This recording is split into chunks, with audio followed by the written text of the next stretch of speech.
পোলা তো জন্মদিন নেই একটা যারা জন্ম দিছে আমার জীবনটা যত শেষ হয়ে গেল জলদি ইচ্ছা না করলে জ্বলিস না সারাদিন ভিজা থাক কেডা পাদুরে আটকাইছে ধরে রাস্তা গেলি গা তুই গেলে গা তোর মতো 10টা বান্দি দুলাল ছেলে লিখে রেডি আছে একটা এক রকম মাল্টি কালার ফ্যামিলি ওয়ার কি কর বাদ সকাল সকাল তুই তো গাড়ি করবা না ইন্টারনেটের গাড়ি আধুনিক গাড়ি গুলি তুই পেয়ে নিচে কিছু থাকলে দেখি না এবারে সাহেব যাও থেকে মাথা বানাইছো না মাথা বানাইছো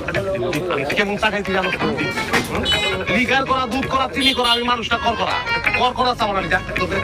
এমনি করছে এমনই তো বানাইছি আই তুমি তো চুপা করছো আবার বানাইলে যা দুধ দে মধুবাড়ির পোলাপান কি বইয়ের লাগে এইরকম আচরণ করে? মাইয়া মানুষের লগে এরকম আচরণই করতে হয় কোনো নাই গরু জরু ডল চিনারে বাড়ির উপরে রাখতে হয় তোর মায়ের লগে আমি কোনদিন এরকম আচরণ করছি দেখছিস?